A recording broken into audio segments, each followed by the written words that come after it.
welcome back everyone to a new video on our channel FPL Nerds. My name is Timo. And my name is MJ, and today we're going to share with you our not so great points in Game Week 13, as well as our Game Week 14 transfers and the team preview for the coming game week. Indeed. It was a very unlucky game week for everybody, I think. Not a lot of returns, a lot of blanks. So yeah, let's check it out and see what happened. All right, so this is what my team did in Game Week 13. As you can see, I had a big red arrow. Now I'm down to 320k. Overall, it's been a very disappointing week. I couldn't blame it on luck. However, I don't even know what to blame it anymore because I've had a few red arrows in a row with just game week 12, which was a better one for me. Now, looking at the team itself, out of the 11 players, I only had two players that actually had returns, which are Ward, and he was absolutely surprising again. This is his third clean sheet in a row, and to be honest, when I first got him, I was not really expecting too many clean sheets. But yeah, definitely cannot complain. And the second player who returned was Erling Haaland with 2 goals, 3 bonus points. Obviously, he was captain, so times 2, 26 points. Now, apart from this, Solanke got picked up an injury and went out minute 44. Yeah. Foden did not start. Trent Alexander-Arnold did not start. And as for the rest, everybody literally blanked, even the people who started blank. Yeah, at this point, I have so many different transfers in mind which I want to make. However, I know I cannot do them because Game Week 16 is coming very soon and we will all have a wild card. Yeah. Unlimited transfers. So I think it's useless to keep taking hits over hits over hits. So yeah, this is how my team did so far. Very disappointingly, if you look at the bench, I had Andreas with 10 points, 2 assists plus bonus points, and Neco Williams, who actually had a clean sheet against Liverpool, and they actually won the match with 1-0. It was absolutely, I don't know what to say, Crazy. outrageous for Liverpool, but it was a huge surprise for everybody who's watching Premier League. Yeah, I think that a lot of managers had kind of the similar situation when it comes to the bench. Andreas and Williams, everybody started other players instead of them, and most of us ended up with them on the bench without getting use of these 16 valuable points for us. So yeah, big disappointment, I think, not only for you, but for a lot of other managers. So yeah, let's see what kind of transfer you're making this week. Okay, so despite the 2 yellow flags that I have in my team with both Solanke and Haaland, I decided to take Aubameyang out, which has been a real troll for me, both him and Sterling, which I took out last week, and decided to just make room for more funds because I wanted initially to change Solanke direct to Wilson, but I had 0.0 million in the bank, so there was absolutely no way of doing that. And looking at the previous scores that Aubameyang had, I think there is no reason for me to keep him in my team and lose even more value. I already lost 0.2 value with him, and I think I just need to cut my losses. And yeah, instead of him, I got Wilson. He has 2 very nice fixtures ahead, Aston Villa at home and Southampton away. He's been looking like he's the main focal point of their attack. Isaac is injured. I don't think will be getting too many minutes. So yeah, looking at his underlying statistics, he has a 0.67 XGI, and I don't see why he would not be returning in the coming 2 fixtures. Yeah, actually, I see that you did listen to what we did in the last video, and you picked up Wilson as a transfer. Yeah, I believe that Wilson is actually quite a good one, and maybe a little surprise coming up. You will see in the same thing in my transfers. Yep. Yeah, so yeah, I think Wilson is a very good shout for the next few weeks, and hopefully it will do good for you, man. Yeah, considering there's the wild card coming in Game Week 16, I'm pretty satisfied with this transfer. Maybe for game week 16 itself against Chelsea, there is a possibility that I'm gonna change him to somebody else. But I think he's the best short-term transfer for my own team. I agree. I agree. Totally. And Aubameyang was a bit too expensive for what he's doing anyway. Oh, so much more expensive than he returned. All right, so let's see how your team is shaping up for game week 14 then. All right, so this is how my team is shaping up for game week 14. As you can see, I have some pluses, some minuses in the team. Let's start with the goalkeeper, who has maybe the toughest game in the whole season, Yep. playing against Manchester City. So yeah, I will be playing Ward. I don't really have any other choice because I only have Ward and Iverson, which they'll both be facing City. So let's see what happens there. I don't even know, to be honest, whether I want him to keep a clean sheet or not, because I also have Foden and other players from Manchester City, which I'm hoping for them to return actually. So yeah. Moving on to the defense, I have Arnold, who has a pretty decent fixture against Leeds at home.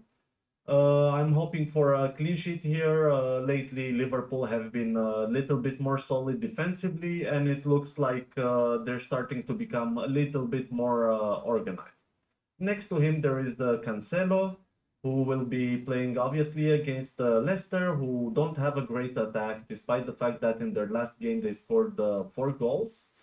I still believe that Manchester City are one of the most, if not the most solid defense in the league in terms of how well they are organized and the big chances that they have actually conceded. And for the last third and last spot in the defense, there is Kieran Trippier, who there's actually no more reason for me to go through it because he has been the most transfer player, I think, for 5 weeks in a row or something. Now his price went up to 5.8, and he keeps on delivering. Okay, apart from this last game week, he's delivered like 5 or 6 game weeks in a row. So there is really no need to consider changing him or whatsoever. Okay, now in the midfield, I have Martinelli against Nottingham Forest. It's maybe one of the best fixtures that Arsenal can have, and I'm looking forward to this game. I believe that Arsenal have a really strong striking force, whether it's Martinelli, Saka, or Jesus. It's sort of a small lottery there, but most probably they will be scoring at least 1 or 2 goals. Yeah, well, Now, the Nottingham Forest, yeah. just to add a little thing, that Nottingham Forest are actually the worst when it comes to shots on target conceded. So there's a big chance for Arsenal there to score a few goals, and usually Martinelli is always involved in that. So yeah, that's a good one. Yeah, exactly. And since they have so many shots conceded, you can always expect Arsenal to strike, let's say. And also another team who's very vulnerable in the defense is Bournemouth, which is actually going to play against Son. Son has an away fixture, and even though it's away, I believe Bournemouth has the leakiest defense in terms of goals conceded. Yeah. And yeah, I think I'm actually not very sure. I think I will be captaining Son and vice captaining Foden, but for this one, I'm not 100% sure yet. I'm either gonna do this or vice versa and captain Foden and vice captain Son. Now, moving Okay. on, obviously, I just spoke about him. Foden, he has a pretty easy game against Leicester, despite the 3 clean sheets that they kept in a row, Leicester. Last game week he was benched, and I'm fully expecting him to play the maybe not the 90 minutes, but to be in the starting lineup. And now considering that Erling Haaland, there is a chance that he will not be starting, I think this will only increase Foden's chances in terms of attacking positioning and more chances of scoring. True. So yeah, next to him, we have Zaha, who is starting to become a troll again, but now it's a little bit too late to start thinking of transferring him because once again, we have the Game Week 16 unlimited transfers, and I don't want to be taking too many hits until then. So I'll be just keeping him against supposedly easy fixture, Southampton at home, He's still on pens. He should be reliable enough to at least provide an assist, if not even one goal. Yeah, I think it's the game against Southampton should be easy for Crystal Palace, and it's at home, so yeah, why not scoring there? Yeah, yeah, I'm truly hoping for this. And as you can see, I chose to start Andreas Pereira as my fifth midfielder. I had my other two options were either to start Eight Nuri. However, he did blank last time. Actually, he did not play, or Solanke, Yellow who flag. has a knock. Yeah, he's yellow flag. So I'm not really sure whether or not they will be starting, and I don't want to get any one pointers in the team. At least Andreas, I know he has a chance of a clean sheet, so there is a possibility to get, let's say, a minimum of 3 points, and any additional attacking returns are more than welcome. Yeah, don't expect though that you get another 10 point this week. It doesn't happen Oh, every week. I'm not gonna expect it, but if it comes, I will definitely be happy. Yeah, sure. Okay, and now to finish up my two strikers, our first one is Erling Haaland. I decided to start him despite the fact that he's yellow flag. First of all, I don't know how serious his knock is, so maybe he will be starting, maybe he will not. But even if he's not starting and if he's getting maybe 15 minutes or so, he's still a very dangerous player not to have. And consider looking at my bench, I wouldn't necessarily captain Haaland. Sorry, I wouldn't necessarily bench Haaland so I can play Eight Nuri instead of him Yeah, or true. Neko Williams. So yeah, Yeah, true, true. But look, I think from what I heard from the press conference from Pep, that he said that he went out with a knock, as you said, but he was a bit ill. He had a bit of fever. So I think Pep wouldn't risk him for that game, and you probably will not be in the formation or in the squad, in my opinion. But yeah. yeah, everything could happen in with Pep Roulette. So Yeah, it's a let's see. risky one, but considering the ownership, I don't wanna take this risk. And even if you look at Neco Williams, he's gonna play against Arsenal. It's a really tough fixture, and it's expected of Nottingham Forest to receive a goal. So I wouldn't necessarily count on their clean sheet. Therefore, he will be my last substitute, and let's hope he doesn't get another clean sheet. Yeah. Okay. Yeah, and the last player in my starting 11 will be Wilson. I just literally just spoke about him. He just joined the team. I think he will be a good asset for the short term, for the next two game weeks. And afterwards, when he plays against Chelsea, I will still have to reassess and see whether or not I will be starting him or not. Yeah, agreed. So yeah, this sums up my team. I'm truly hoping for a better score than last week. I really need some big green arrows. Hopefully, it will come from Foden or Son, which hopefully will also be my captain. And yeah, let's see. Okay, well, your biggest differential is Wilson. Actually, you would if Wilson can get like a goal or two even, that would be great for you. Actually, that will help you a lot. Definitely, 100%. All right, guys. So that's it for MJ's team. Let's take a look at my team and how I did in game week 13. All right, guys. So this is how I did in game week 13. I had actually a total of 50 points, which gave me a red arrow. Not a huge one though, only like 200k down. So I'm not happy, but I'm content with that because everybody else had a similar situation and that they got very low scores. So looking at the team itself, pretty much similar situation as MJ because the only two people that actually scored for me and returned some point were Ward with 8 point and Haaland with 26 point as he was my captain.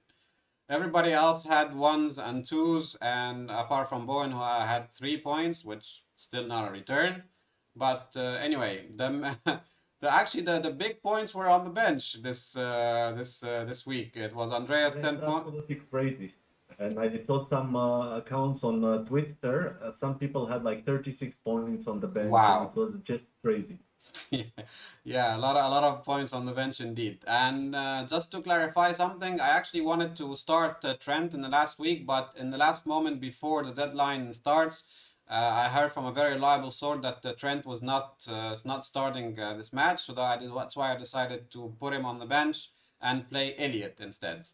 Although Elliot didn't really get me any returns, but he still You got gained two. 1 point. Yeah, 1 point more. So yeah, Yeah. at least that. So yeah, not much to say more about this team because it was quite a bad week. So let's move on to the transfers. Knowing I had two free transfers and I used them both. So let's take a look. All right, so the first transfer I'm doing is actually taking Solanke out and putting Wilson in. And if you guys watched the last video we did on the buy, hold, sell, I'm pretty much doing exactly what we said in the buy, hold, sell. The two in the buys, I'm getting them in, and the two in the sell, I'm going to take them in out. So basically, I'm putting my money where my mouth is, and hopefully it works out. So Solanke, as we saw, he actually have a yellow flag, so I'm not sure he's even starting. And he having Tottenham at home, which is quite a difficult fixture. So I rather get Wilson in, as we already spoke about in the MJ's transfer and even in the buy hold sell video. He's a good short-term punt, very big differential, and he's actually the focal point of Newcastle in the front, so he could have a good chance of scoring a few goals there, more than Solanke. He have a very good underlying stats, XGI of 0.67.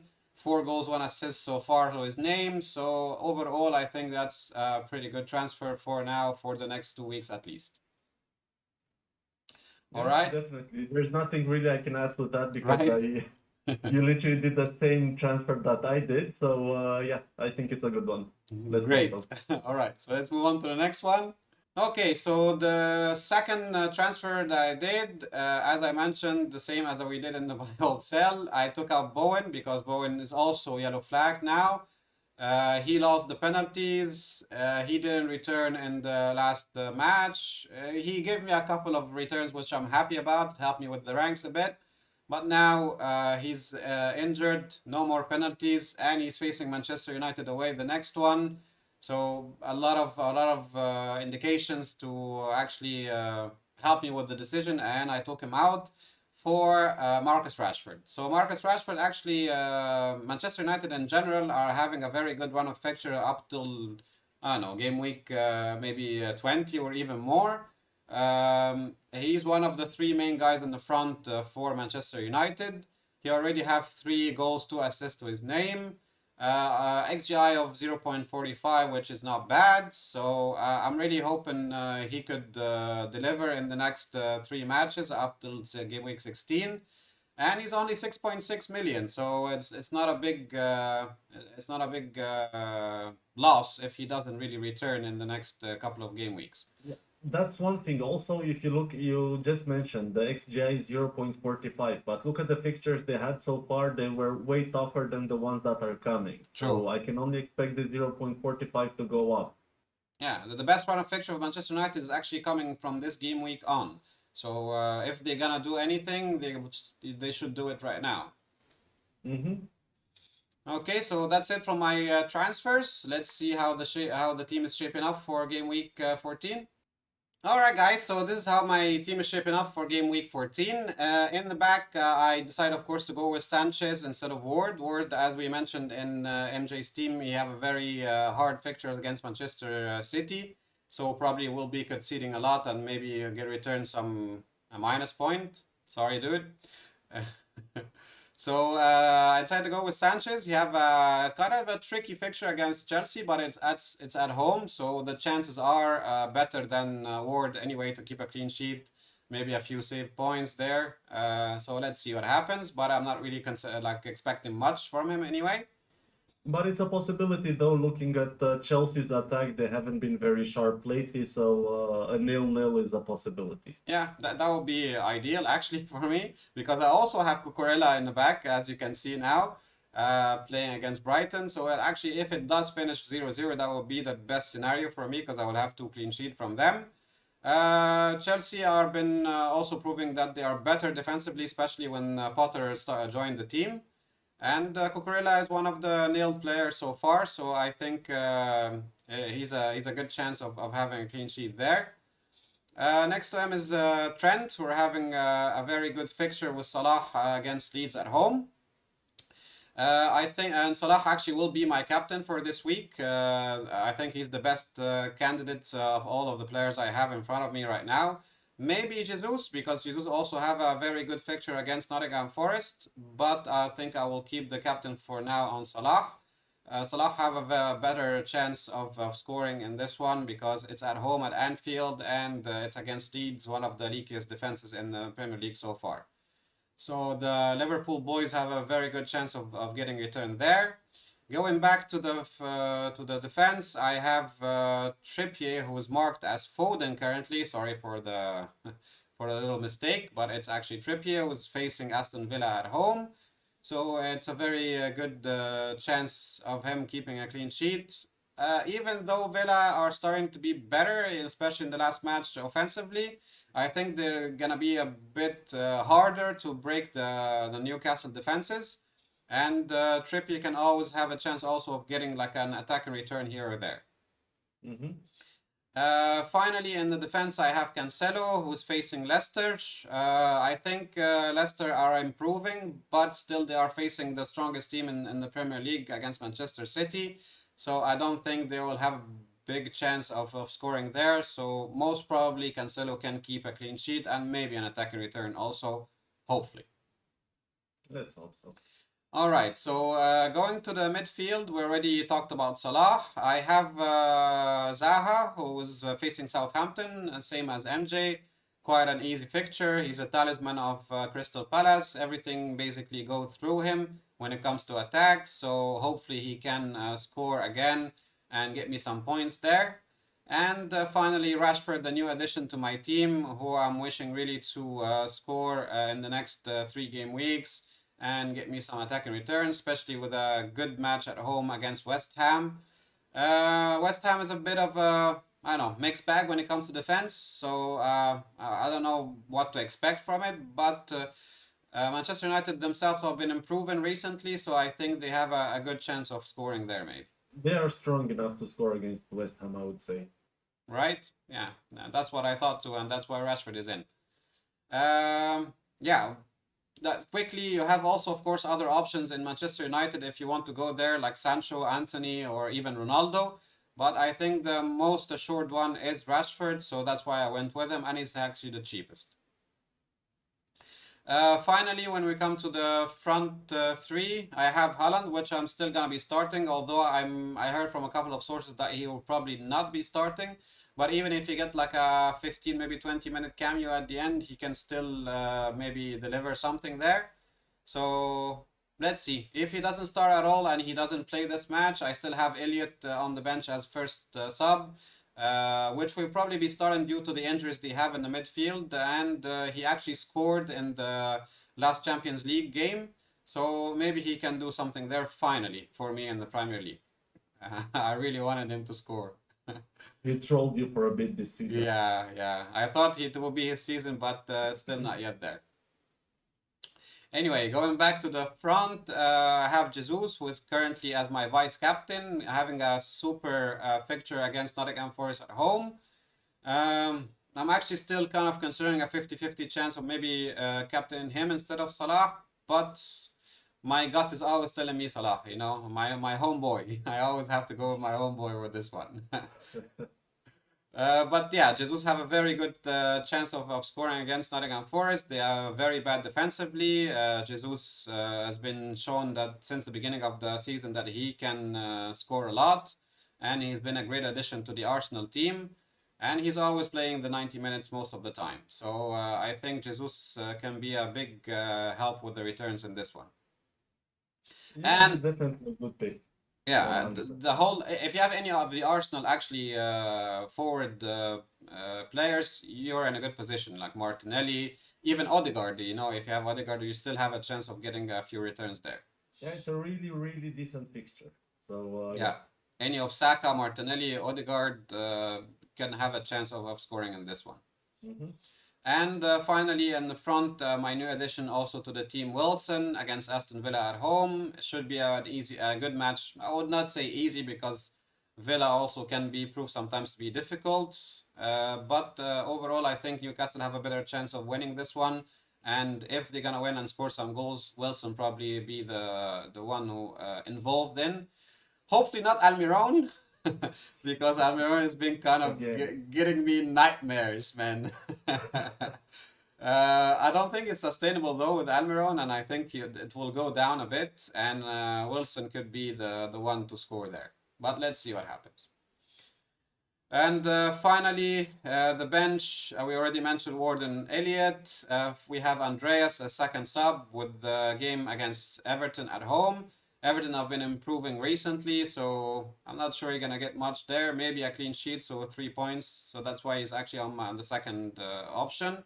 And finally, Williams against Arsenal, and he's third on the bench. Arsenal definitely could win this one and maybe score a few goals.